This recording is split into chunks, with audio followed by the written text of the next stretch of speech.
आपके रूम के लिए एक नया 43 इंच टीवी खरीदना आजकल काफ़ी कंफ्यूजन वाला काम हो चुका है।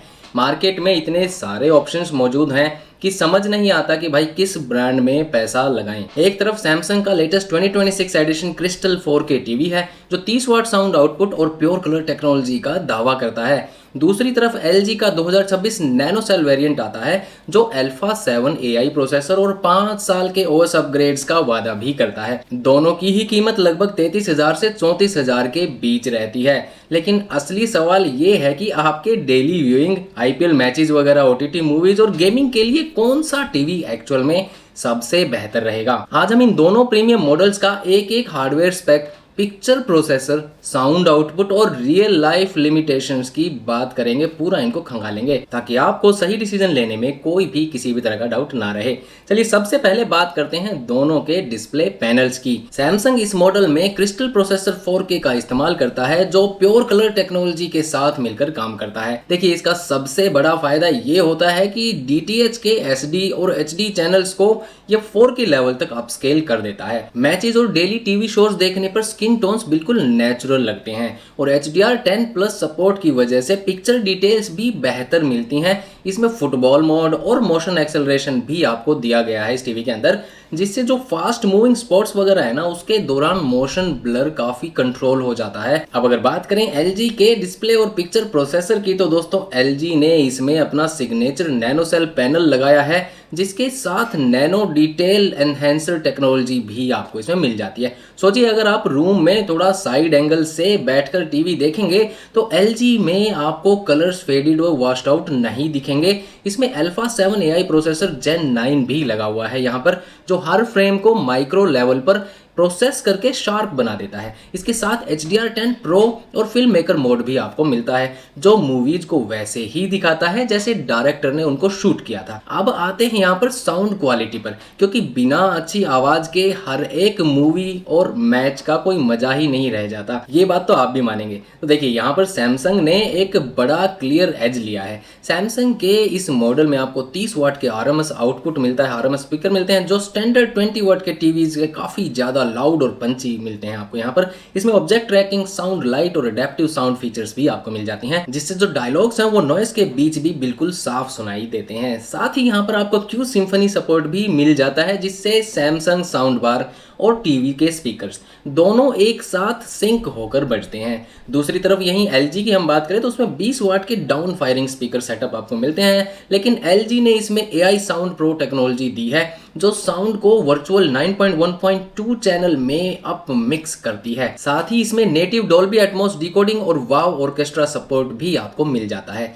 लेकिन सच कहूं तो अगर आप एक्स्ट्रा साउंड बार नहीं खरीदना चाहते तो दोस्तों यहाँ पर सैमसंग का 30 वाट का बिल्ट इन ऑडियो ज़्यादा लाउड परफॉर्म करता है। अब बात करते हैं स्मार्ट OS और डेली की यूजेबिलिटी की, तो सैमसंग अपने लेटेस्ट टाइजन OS प्लेटफॉर्म पर चलता है जिसके साथ सैमसंग नॉक सिक्योरिटी की प्रोटेक्शन भी प्रोवाइड करता है इस टीवी के अंदर। इसका मतलब आपके कनेक्टेड स्मार्ट होम डिवाइसेस हैं जो वो बिल्कुल सेफ रहते हैं नॉक सिक्योरिटी की वजह से।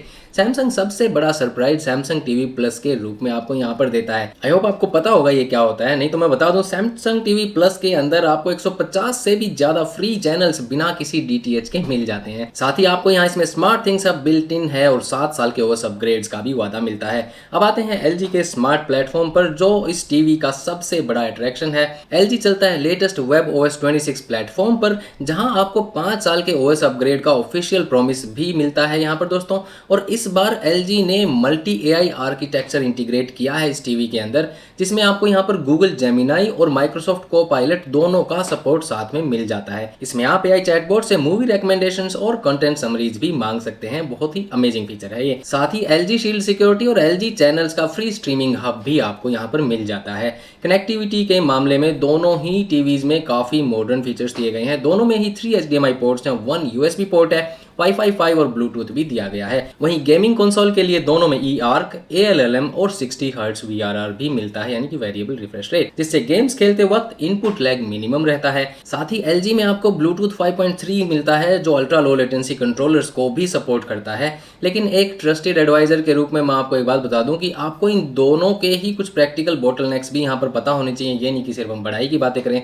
तो पहली चीज है सैमसंग के बॉक्स में वॉइस असिस्टेंस रिमोट कंट्रोल मिलता है आपको यहाँ पर इंटीग्रेटेड यानी कि इसके साथ ही, लेकिन इसका VA पैनल यहाँ पर थोड़ा सा साइड व्यूइंग के लिए थोड़ा सा फीका पड़ सकता है, लेकिन ब्लैक्स आपको काफ़ी अच्छे उभरते इसमें दिखेंगे। वहीं LG में नैनो सेल की वजह से साइड व्यूइंग एंगल काफ़ी ज़बरदस्त है, लेकिन बॉक्स के अंदर जो स्टैंडर्ड रिमोट मिलता है ना, वो थोड़ा सा डिसअपॉइंटिंग फील होता है। मतलब एयर, माउस गेस्चर और वॉइस कंट्रोल के लिए मैजिक रिमोट अलग से आपको खरीदना पड़ेगा, इसके साथ नहीं आता। दोनों ही ब्रांड्स 1 ईयर की ही कॉम्प्रिहेंसिव वारंटी देते हैं, यानी कि कोई एक्सटेंडेड वारंटी एज सच नहीं है। लेकिन एक बात हमेशा ध्यान रखिए कि दोनों टीवीज़ का इंस्टॉलेशन हमेशा आपको कंपनी के सर्टिफाइड टेक्नीशियन से ही करवाना है, खुद से या फिर किसी लोकल टेक्नीशियन से इंस्टॉल कराने की भूल मत करना, वरना यहाँ पर देखो किसी भी तरह के डैमेज की वजह से आपकी वारंटी रिजेक्ट हो सकती है। तो अब आते हैं सबसे बड़े जरूरी वर्डिक्ट पर, आपको कौन सा टीवी एक्चुअल में इन दोनों में से लेना चाहिए, यानी कि किस पर पैसे लगाने चाहिए।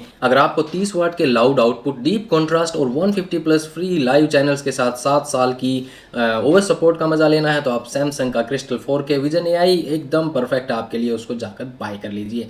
अगर आपके रूम में साइड में बैठकर भी आप टीवी देखना पसंद करेंगे और आपको 5 साल का ओएस अपग्रेड चाहिए अच्छे व्यूइंग एंगल के साथ, और साथ ही आपको गूगल जेमिनाई जैसे एडवांस्ड AI फीचर्स चाहिए, तो आप LG के नैनो सेल के लिए जा सकते हैं, वो आपके लिए फ्यूचर प्रूफ ऑप्शन बन सकता है। हालांकि अगर आपको एडिशनल कोई साउंड बॉक्स नहीं लेना तो सैमसंग का ऑप्शन भी अच्छा है, क्योंकि उसमें 30 वाट के अच्छे खासे स्पीकर्स आपको मिल जाते हैं। दोनों ही टीवीज के बाय लिंक्स आपको डिस्क्रिप्शन में भी मिल जाएंगे और यहाँ पर स्क्रीन पर भी दिख रहा होगा। अगर आपको पसंद आए हो टीवी तो डेफिनेटली जाके चेकआउट कीजिए बेस्ट ऑफर बेस्ट प्राइस के लिए और बाय कर लीजिए। ये डिटेल्ड वीडियो इन दोनों टीवीज के कंपैरिजन पर आपको अच्छी लगी तो लाइक जरूर करना और सब्सक्राइब भी कर लेना, भूलना मत इस चीज को।